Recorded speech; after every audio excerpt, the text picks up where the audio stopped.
জনোৱাৰ বিষয়টো হ'ল যোৱা কালি আমি ছ'চিয়েল মিডিয়াত বিশেষকৈ বিভিন্ন ধৰণৰ কথাবিলাক শ্বেয়াৰ কৰাটো আমি দেখিবলৈ পাইছোঁ, কমেণ্ট পাছ কৰাটো আমি দেখিবলৈ পাইছোঁ। যি কথাটো আমাৰ BTR কাউন্সিলৰ ফালৰ পৰা এটা ক্লিয়াৰ কৰিব লগা আছে, তাৰ কাৰণে আমি ইয়াত উপস্থিত হৈছোঁ। বিশেষকৈ অসম চৰকাৰৰ ফালৰ পৰা যি 6 তাৰিখৰ দিনাখন এটা লেটাৰটো অসম চৰকাৰৰ ৱেলফেয়াৰ ডিপাৰ্টমেণ্টৰ ফালৰ পৰা আমাৰ বিশেষকৈ বড়োলেণ্ড ৱেলফেয়াৰ ডিপাৰ্টমেণ্টৰ ফালৰ পৰা BTC কাউন্সিললৈ এটা পঠোৱা হৈছে। 3rd গ্ৰেড আৰু 4th গ্ৰেডৰ মানে প্ৰেজেণ্ট ষ্টেটাছটো বিশেষকৈ ৰিক্ৰুটমেণ্টৰ ক্ষেত্ৰত প্ৰেজেণ্ট ষ্টেটাছটো বিচাৰি তেখেতসকলে এটা লেটাৰটো ইয়াত পঠাইছে।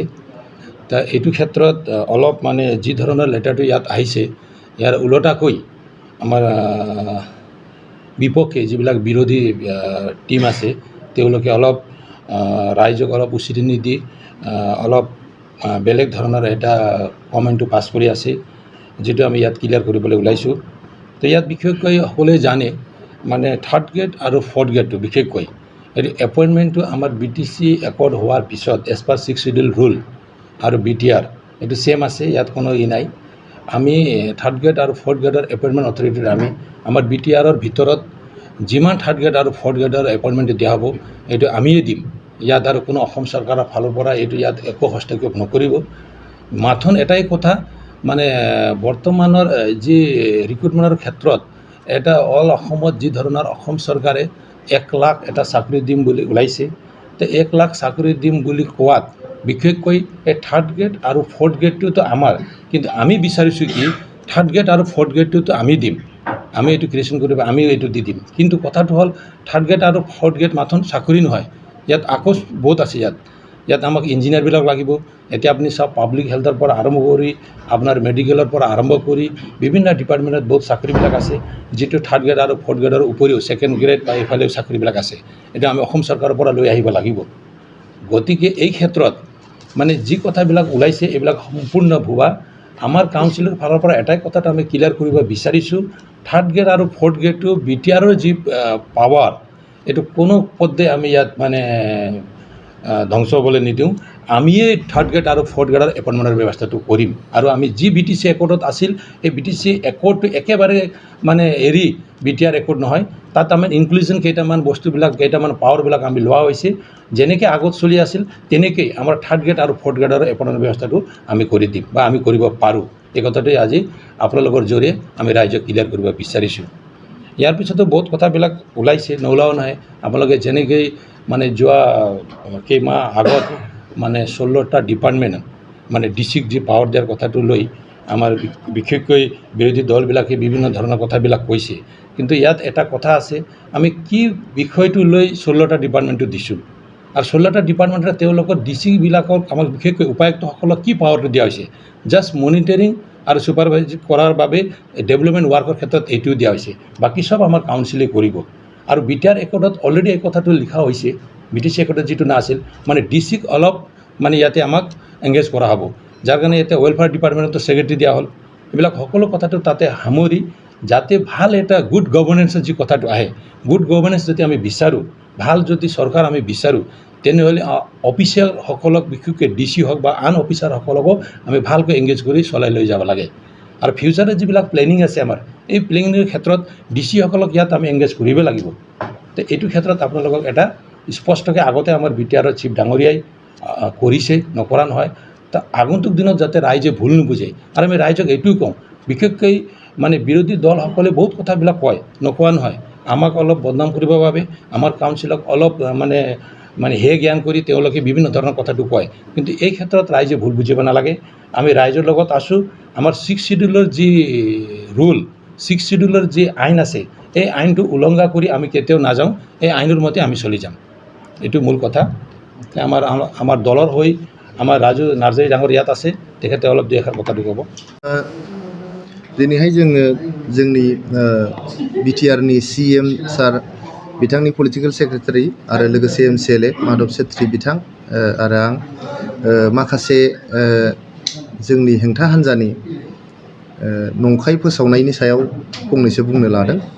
गिबियावनो थांनाय डिसेम्बरनि 6 खालार खालि आसाम गभर्नमेन्टनिफ्राय ग्रेड 3 आरो ग्रेड 4 बिसिबां साख्रि भेकेन्ट जानानै दं जोंनि बिटिआरनि सिङाव बेखौ मिथिनो लुबैनानै बा सारा आसामाव बिसिबां भेकेन्ट पस्ट दङ बेखौ मिथिनो लुबैनानै मोनसे लाइजाम हरदों। बे लाइजाम हरनायखौ लानानै जों नुदों ससियेल मिडिया बा जोंनि मेन स्ट्रिम मिडियायावबो माने बिटिसिनि गोहोखौ सेनानै लांबाय। दानिफ्राय ग्रेड 3 ग्रेड 4खौ आसाम गभर्नमेन्टआसो हरसिगोन। बे जोबोद मोनसे दुखुनांथाव बाथ्रा बेखौ बुंनाय जादों बा जोबोद मिनिथावबो जादों। जोंनि बिटिसिल' नङा जेसेबां 6 सिडिउल काउन्सिल दङ बेयाव ग्रेड 3 आरो ग्रेड 4नि साख्रिखौ होनाय जायो। जोङो रिक्रुटमेन्टखौ साख्रिखौ जोंनो इन्टारभिउखौ बिटिआर गभर्नमेन्टआनो लागोन। नाथाय फाइनान्सियेल एप्रुभेलनि थाखाय बिसोरनि बेथननि बा दानारिनि एप्रुभेलनि थाखाय जेब्लानिफ्राय बिटिसिखौ सोरजिनाय जादों अब्लानिफ्रायनो स्टेट गभर्नमेन्टनिफ्राय एप्रुभेल नांगौ जायो। मानो होनबा जोंनाव फाइनान्स डिपार्टमेन्टआ गैया। 40टा डिपार्टमेन्ट जे बिटिसिआव दं दाथ' 39टा डिपार्टमेन्ट 39टा बावहाय फाइनान्स डिपार्टमेन्टआ गैया। बेनि थाखायनो फाइनान्सियेल एप्रुभेलनि थाखाय आसाम गभर्नमेन्टआव हरनो गोनां जायो। नाथाय नैबे जे मोनसे सार्भे दा बानायदों आसाम गभर्नमेन्टआ जे बिसिबां भेकेन्ट पस्ट दङ जोंनि बिटिआरनि सिङाव बा आसाम एज ए होल बेखौ मिथिखांनायनि उनाव जोंनो स्टेट गभर्नमेन्टनि फाइनान्सियेल एप्रुभेलनि दरकार जानाय नंला। मानो होनबा बेयो अलरेडि जे जोंनि मानगोनां आसामनि गिबि मन्थ्रि डक्टर हेमन्त बिश्व शर्मा बिथां लोगोसे आसाम गभर्नमेन्ट UPPL बिजेपि आरो एजिपिनि जे गभर्नमेन्ट दङ आसामाव 1 लाख साख्रि होनो थाखाय जे जोङो मोनसे बिथांखि लादों। बे 1 लाख साख्रि होनायखौ थाबैनो जागायनो थाखाय नैबे सार्भेखौ खालामनाय जादों आरो थाबैनो बेखौ खालामनाय जागोन। बेखायनो आङो बुंनो लुबैदों रायजो राजाफ्रा बेफोर नंखाय फोसावनायजों जेबो माने गोहोम खोख्लैजानो नाङा। जेबो माने बेखौ लानानै जेबो दावराव दावसि खालामनांगौ गैया। मानो होनबा ग्रेड 3 आरो ग्रेड 4खौ जोङो बिटिआर गभर्नमेन्टआनो रिक्रुटमेन्ट खालामगोन। लोगोसेयै नोंथांमोना खोनाबाय थादों जे 16टा बिफानफोरखौ दिसपुराव हरफिनबाय होननानै बेबो जोबोद नंखाय बाथ्रा। जोङो आगोलाव बिटिसिआव मा जायोमोन जोंनि जौगालु हाबाफारिखौ कन्ट्रेक्टरफोरनो बा थिकादारफोरनो हरखांनायनि उनाव बेखौ नायबिजिरनो बा संदाननो जादोंना जायाखै बिनि गुना बेसेबां माबायदि जाखो लामाफ्रा दालांफ्रा बेफोरखौ नायनो थाखाय मानसि गैयामोन। दा जोङो बिटिआर सुक्तिनि गेजेरजों डिसि आरो एसपिफोरखौहाय प्रिन्सिपाल सेक्रेटारिनि गेजेरजों जोंनि CM सारनो बिथांमोना रिपर्ट होनांगौ। आसाम गभर्नमेन्टनोथ' बिथांमोना होखानांगौ। लोगोसेयै प्रिन्सिपाल सेक्रेटारिनि गेजेरजोंहाय बिथांमोना दा जोंनि CMनोबो रिपर्ट होनांसिगौ। दा रिपर्ट होनांगौलाय आरो जोंहा डिस्ट्रिक्ट लेभेलाव जिहेतु बेबायदि मनिटरिं आरो सुपारभिजननि जेबो मेकानिजम गैयामोन ओंखायनो जोंनि मोनसे अर्डार जोंनि बिटिसि गभर्नमेन्टनि अर्डारसो बियो आसाम गभर्नमेन्टनि अर्डार नङा। जोंनि बिटिआर गभर्नमेन्टनि प्रिन्सिपाल सेक्रेटारियासो मोनसे नटिफिकेसन होदों जे डिसि आरो डिसिफ्रा दानिफ्राय मनिटरिं आरो सुपारभिजन माने नायगिदिंनो मोनसे गोहो बिथांमोननो होनाय जादों। जोंनि खामानिफ्रा मोजां जादोंना जायाखै सोरबा जाख्ल'दों नामा सोरबा खामानिखौ लांनानै मावहैयाखै नामा बेफोरखौ नायगिदिंनो थाखायसो जोङो डिसिफोरखौहाय बिटिसि सरकारनि सिङाव लानानै फैदों। लोगोसे नोंथांमोना नुदों SP दिनैहाय पुलिस बिफाना गोदो बिटिसि गभर्नमेन्टनि आन्दाराव गैयामोन। नाथाय दा बिटिआर गभर्नमेन्ट जानाय लोगो लोगो मोनसे गभर्नरनि नटिफिकेसन नोंथांमोना नुदों जे SPआबो सुपारिनटेन्डेन्ट अफ पुलिस मोनब्रै डिस्ट्रिक्टनि SPफ्राबो दा जोङो प्रिन्सिपाल सेक्रेटारिनि गेजेरजों जोंनि बिटिआरनि चिफ एक्जिकिउटिभ मेम्बार सारनो रिपर्ट होनांगौ। गथिखे बेजों जोंनि बिटिआर गभर्नमेन्टआ गोहोआ जोबोद बांसिनदोंसो। बिथांमोना बुंदों गोहोआ खम जादों। जेलानाखि डिसि आरो SPआ जोंनि बिटिआर गभर्नमेन्टनि अर्डार मथे थिननाय मथे बिथोन मथे खामानि मावगोन होमबा गोहोआ बांसिनखो ना खमखो बे सिम्पोल मोनसे लजिक। दा ओंखायनो रायजो राजाफ्रा बेफोर नंखाय फोसावनायजों जेबो इनफ्लुयेन्स जानो नाङा। बेखौ खोनासंनायनि खुनु बाथ्रा गैया।